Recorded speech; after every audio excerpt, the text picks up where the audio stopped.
পরিবেশ ও মাতৃভূমি রক্ষার বার্তা নিয়ে সাধারণ মানুষকে সচেতন করতে সাইকেল নিয়ে কালিয়াগঞ্জে এসে পৌঁছালেন ঝাড়খণ্ডের বাসিন্দা ৬৩ বছর বয়সী চন্দন সমাজদার।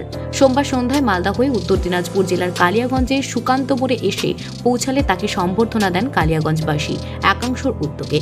উপস্থিত ছিলেন অরুণ কুমার দাস, শান্তনু বিশ্বাস, তপন চক্রবর্তী প্রমুখ। ১৯ ফেব্রুয়ারি ছত্তিশগড়ের বিলাসপুর থেকে সাইকেল নিয়ে যাত্রা শুরু করেছেন তিনি। সেভেন সিস্টার ও সিকিম হয়ে ২০০ দিনে প্রায় ২৫,০০০ কিলোমিটার পথ অতিক্রম করেছে। এই সাইকেল যাত্রার মধ্যে দিয়ে সচেতনতার বার্তা দেওয়া তার লক্ষ্য বলে জানান তিনি চন্দন সমাজদার।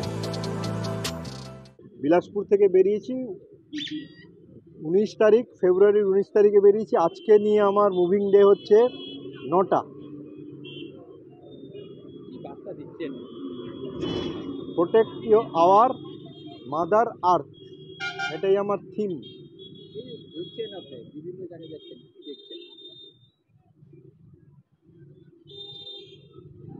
প্রথম কথা হচ্ছে আমি কলিয়ারির ভেতর দিয়ে এসেছি, তো সেখানে দেখলাম কীরকম মানে পলিউশন কীরকম বেশি মাত্রায় চলছে।